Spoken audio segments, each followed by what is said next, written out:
اگر میں آپ کو سنی کتابوں سے ثابت کر دوں کہ عاشور کو روزہ، خوشی، عید اور شکرانے کا دن بنانا قاتلان امام حسین علیہ السلام کی بدعت قرار دیا گیا ہے، تو جو لوگ یہ کہتے ہیں کہ رسول اللہ اس دن روزہ رکھتے تھے تو ان کو صحیح بخاری کی یہ روایت پڑھ لینی چاہیے کہ صحیح بخاری میں حضرت عائشہ سے روایت ہے کہ قریش جاہلیت میں عاشور کا روزہ رکھتے تھے، رسول اللہ بھی رکھتے تھے، مدینے آ کر بھی رکھا، پھر رمضان فرض ہوا تو عاشورے کا روزہ چھوڑ دیا۔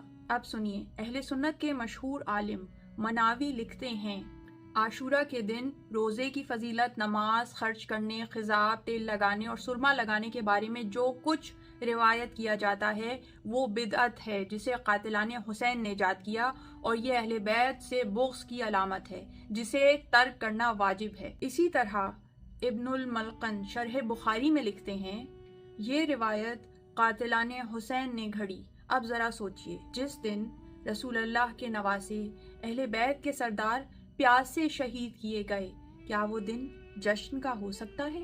کیا وہ دن خوشی کا ہو سکتا ہے؟ کیا وہ دن شکرانے کا ہو سکتا ہے؟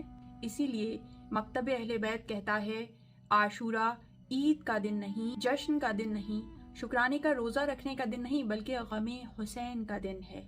اب فیصلہ آپ خود کیجئے، آپ 10 محرم کو کس کے ساتھ کھڑے ہیں؟ اہل بیت کے ساتھ یا